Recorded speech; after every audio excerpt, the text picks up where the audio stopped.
Inna lillahi wa inna ilaihi rajiun. Kilipoitwa kifo kilipewa kificho kwenye sura, muda, umri na eneo sahihi la kifo hicho.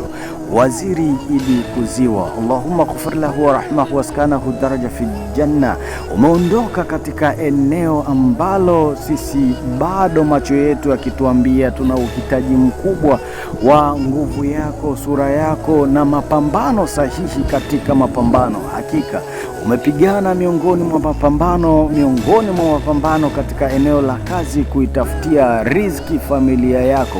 Hakika tulikuwa tunakuhitaji na bado tunakuhitaji, ila ni andiko la Allah, ahadi ya Allah. Tunaamini huna unachokihitaji kwa sasa zaidi ya dua zetu. Ndugu zangu wapenzi, miongoni mwa vijana wa fundi Muba kwenye 90% ya Tanga, Zanzibar, Dar es Salaam na mkoa wa Pwani, miongoni mwa mijengo niliyojenga fundi Muba, basi 10% hizo alikuweko jemedari wangu Waziri Idi Kuziwa. Ni miongoni mwa mahodari. Anachohitajia kwa sasa ni dua zako, rehema zako, baraka zako, sadaka yako kwa ajili ya yeye.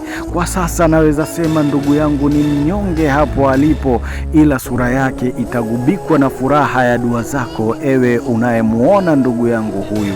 Allahumma ghfir lahu wa rahmahu waskanahu daraja fi janna. Ewe ndugu yangu, tafadhali mumpe dua mdogo wetu huyu Waziri Idi Kuziwa insha Allah.